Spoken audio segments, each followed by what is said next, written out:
Hello everyone.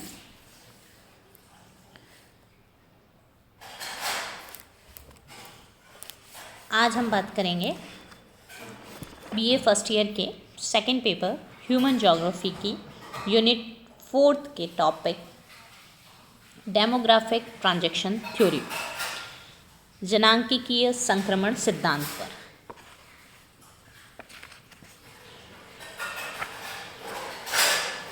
जनांकिकीय संक्रमण सिद्धांत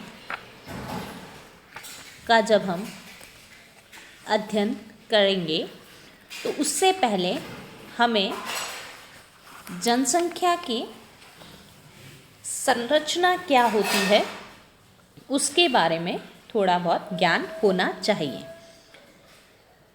क्योंकि जनसंख्या की संरचना ही जनसंख्या भूगोल का महत्वपूर्ण पक्ष होता है। ये जो जनसंख्या की संरचना है उसे ही जनसंख्या का संयोजन भी कहते हैं, कंपोजिशन ऑफ पॉपुलेशन भी कहा जाता है। इसके अंतर्गत किसी भी जनसंख्या के गुण जैसे लिंग, आयु, शिक्षा, व्यवसाय, धर्म, भाषा, राष्ट्रीयता, वैवाहिक स्तर, जाति, पारिवारिक संरचना, शैक्षणिक उपलब्धियां, रोजगार, आय आदि सारे तत्व उसमें आते हैं। इन गुणों, जिसे हम एट्रीब्यूट्स कहते हैं, को वर्गों में विभाजित किया जाता है। जैसे हम देखें तो लिंग को है तो पुरुष और स्त्री में बांटेंगे, धर्म है तो धर्म के भी उपवर्ग करेंगे, भाषा है तो भाषा का भी उपवर्ग कर देंगे। तो इस तरीके से हम जनसंख्या के सभी गुणों को जब वर्ग और उपवर्ग में बांटकर अध्ययन करते हैं तो उसे हम जनसंख्या की संरचना कहते हैं। और यह जो संरचना होती है उसमें लगातार परिवर्तन होता रहता है, जिसे हम जनांकिकी परिवर्तन भी कहते हैं। तो ये जो जनांकिकी परिवर्तन होता है उसे जो जनसंख्या भूगोल के विद्वान हैं या जो जनसंख्या का अध्ययन करने वाले विद्वजन हैं वो उसे जनांकिकी चक्र या जनांकिकी विद शब्दावली कहते हैं, जबकि जनसंख्या भूगोल के जो विद्वान हैं वो उसे जनांकिकी संक्रमण या परिवर्तन नाम से संबोधित करते हैं। तो जनसंख्या के विभिन्न जो गुण हैं उसमें जो परिवर्तन की प्रक्रिया होती है उस प्रक्रिया को ही जनांकिकी संक्रमण कहा जाता है। अब ये जो जनसंख्या की जो वर्ग और गुण हैं, गुणों के जो उपवर्ग हैं, वो विभिन्न अवस्थाओं से गुजरकर होते हैं।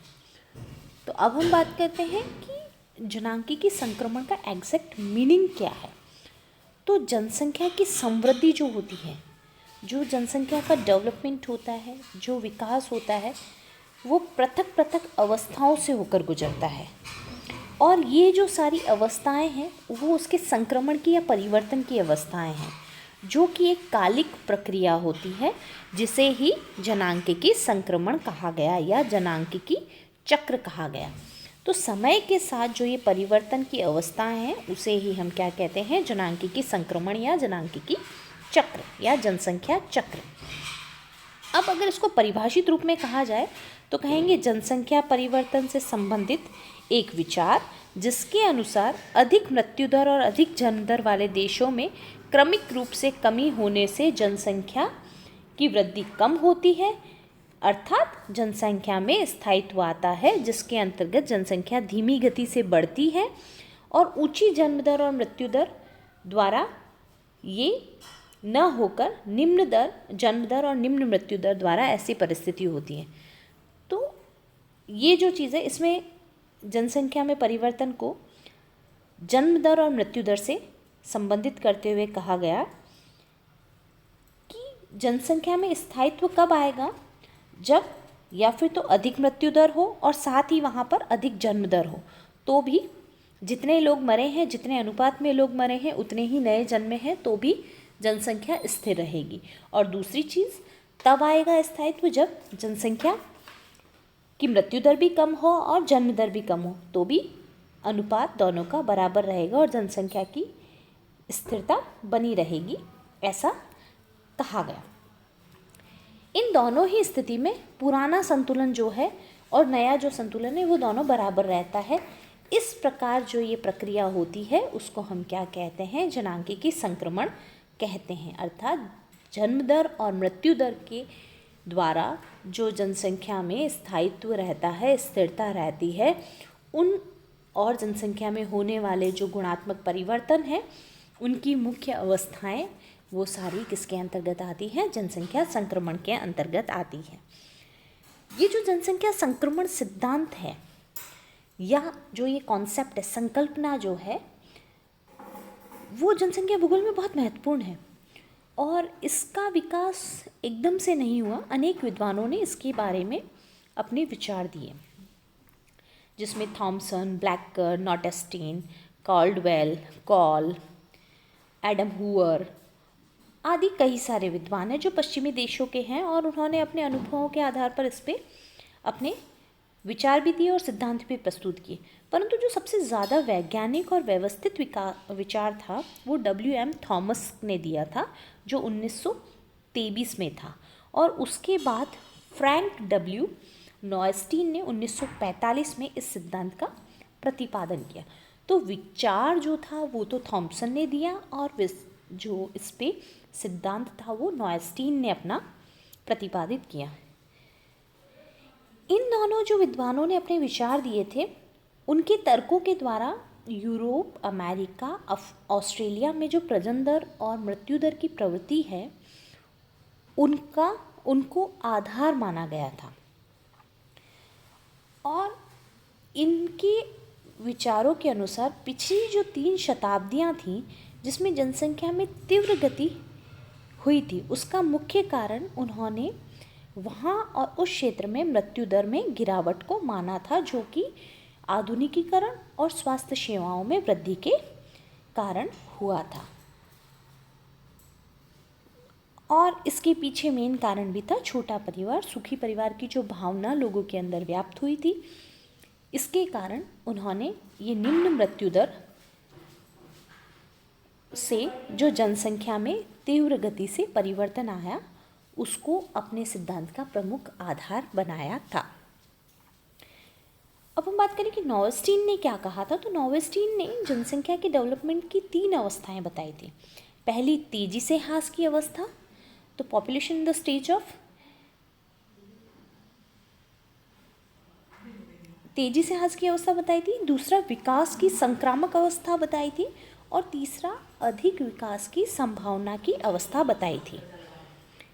तो पहली जो थी तेजी से ह्रास की अवस्था, उसमें उन्होंने कहा था कि मृत्यु दर प्रतिस्थापन स्तर से भी नीचे गिर जाती है, अर्थात मृत्यु दर इतनी कम हो जाती है कि नहीं, प्रतिस्थापन से कम होना मतलब कि मृत्यु दर जन्म दर के रिप्लेसमेंट में नीचे गिरती है, जो कि अवस्था आती है कहाँ पे, यूरोप, USA, ऑस्ट्रेलिया और न्यूजीलैंड में। तो इससे क्या होता है कि वहाँ तेज़ी से एकदम से जनसंख्या का ह्रास होता है।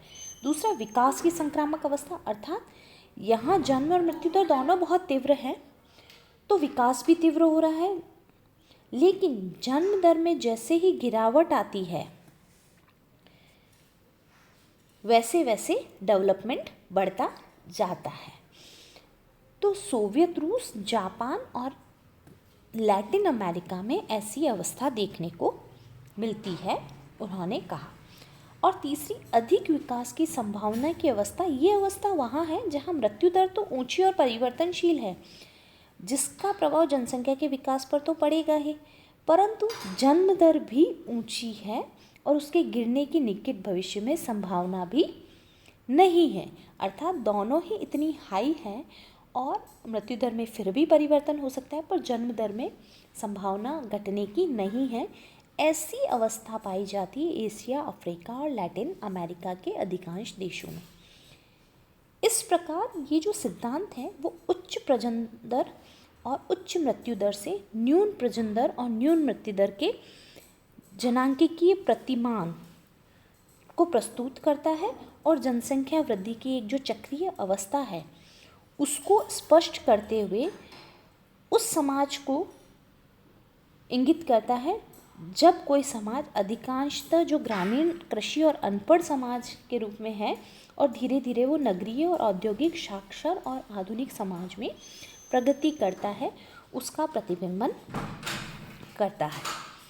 इसी सिद्धांत पर मिस्टर जो त्रिवार्ता थे उन्होंने सांस्कृतिक विविधता और जैविक एकता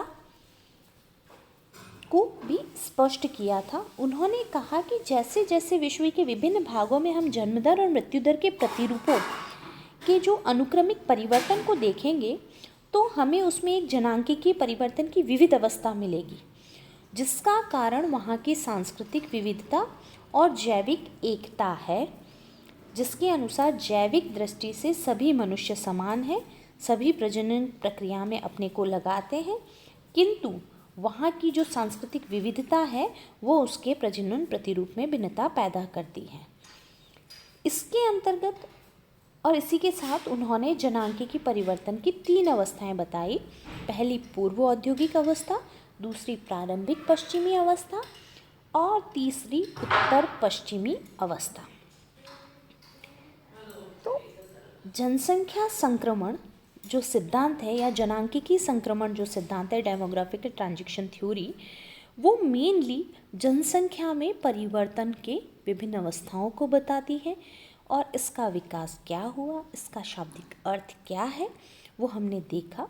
और इसका जो प्रमुख प्रतिपादन किया था WM थॉमस ने और जो सिद्धांत के रूप में इसको व्यवस्थित किया था मिस्टर नॉटेस्टीन ने, तो उनके अनुसार जनसंख्या का जो गुणात्मक पहलू है जन्म दर और मृत्यु दर, उसके आधार पर जनसंख्या की विकास की जो अवस्था या विकास की जो परिवर्तन की अवस्थाएं हैं वो जनांकीय संक्रमण सिद्धांत के अंतर्गत आती है। इस सिद्धांत का व्यवस्थित जो स्वरूप है जिसमें उसकी अवस्थाएं, उसका पुनर्यौवन, उसका परिणाम और जो उसकी क्रांति है उसके बारे में हम व्यवस्थित अध्ययन नेक्स्ट लेक्चर में करेंगे। Thank you.